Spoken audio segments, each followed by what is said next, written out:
Mike and Steph, who are not here at the moment, took part in the UK wife carrying race, all to raise money for comic relief.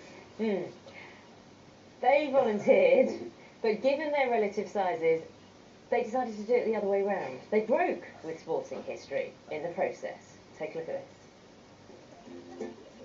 Limbering up for the race that brings couples closer together. That's if the wife or person being carried makes the grade of the weigh-in. A crucial moment because any wife who weighs less than 50 kilograms has to then make up the weight with tins of baked beans. But Steph, I think we're safe, okay? Back on the start line, it was obvious we were up against experienced athletes here who take this race very seriously. We've done a lot of training. I picked you up in the kitchen and jogged around the kitchen for a little bit. I'm a track runner, but he's a marathon runner. Yeah. I think these sort of races are going to be taking off, actually. Yeah, I've been watching the telly, standing on my head to prepare for the blood rushing to my head, so I think we're ready. Look at how fit everyone is here! Yeah, they're like scary. No one before has ever had the woman carrying the man to enter sporting history. Well, Steph and I have been doing our own training in the studio, albeit in front of a rather bemused Charlie and Susanna. There you go, one small spot presenter. But on the start line, it was obvious that the Estonian hold was going to be the fastest, but also the most precarious. Can we go with the very traditional, what I call the piggyback method? It might not be as quick, but I think it's safer if we're going to get over those hay bales. Yeah, because we can show them how that's done. Yeah, go on then. 3, 2, 1, go!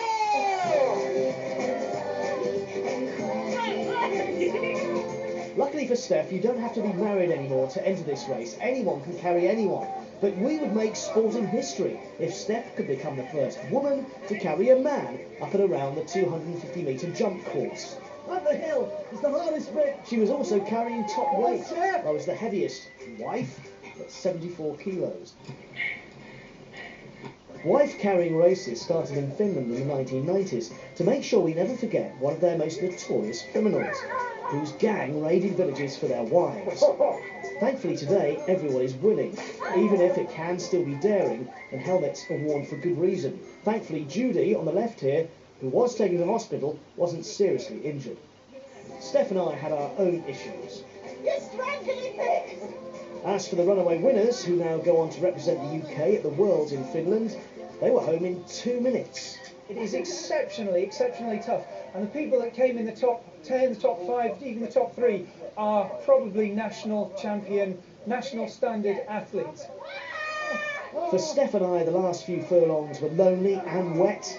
But despite my apparent fidgeting in the saddle, Steph summoned up immense strength and roared on by the crowd, got us across the line and into the wife-carrying history books.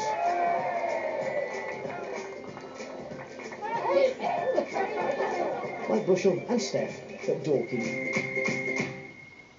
Now, I don't know if it tells a tale, but we can't get the two of them together. Steph's here with us, and Mike is a very long way away. Yeah, keep away from me, Bushell. There he is. Well, is there a problem here?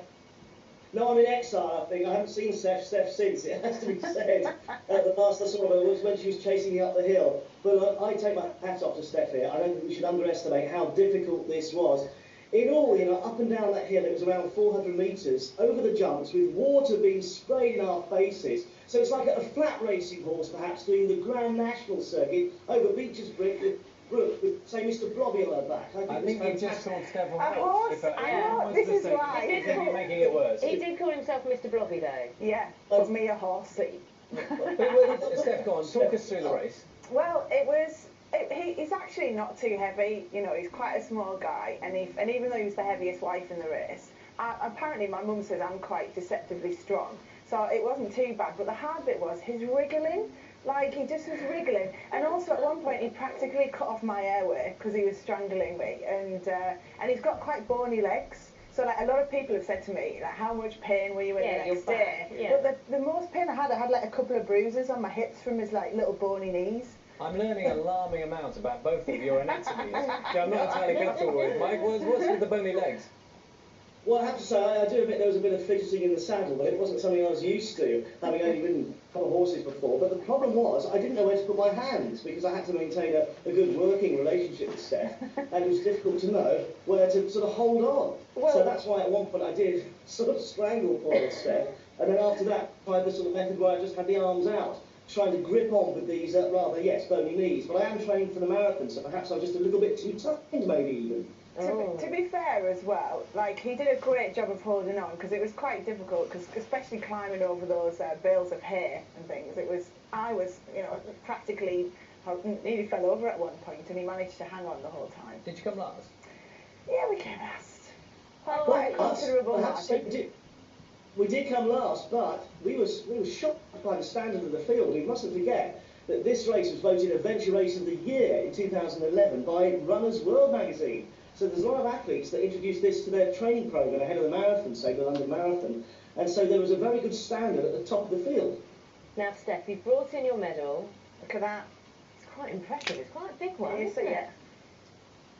There's the medal. We can see you being it's- presented with that, I think. And you must have felt proud. I did, to be honest. I didn't mind that we came last. I was just adamant that I wanted to complete the race, because at one point Mike said, come on, let's swap and I'll carry you. And I was like, no, I'm doing this. Come on, just hold on, Mike, and we'll do it. And it was good fun. And also the crowd were brilliant. Yeah. They It's were really wonderful. fun. The mag has already said she's going to do it next year. Which Brilliant. is fantastic news. She committed herself to it earlier on, Who didn't are you going to carry? Or are you going to be carried? I'm not involved. I don't know who you're dealing with. Who are you dealing with? No, Charlie said if I committed, he'd carry me, because you don't have to be husband and wife. So yeah, we're going to. And which position will you go for? Will you do the piggyback like us? Well, I I've wanted got to to ask. be I wanted to ask you about this because you did opt for the piggyback position. Yeah. Because Because there was no way I was doing the other one. Absolutely no way am I it's a getting little that bit close too to Mike close, isn't Bushell. it? No You've done very offence, well, both Mike. of you. And we're not married as well, that's the other thing. I've been getting messages from everyone asking me if we're married. We're Mike, not you married. can't talk anymore. Our time's up. You know how these things work. Well done. Well, very quickly, I haven't mentioned this to anyone yet, but they've now got a race in Australia which is husband dragging. So maybe that's for us next year, Steph. We could do that, even though we're not married. Thank you both very much. Thanks. Bye-bye. Thank you.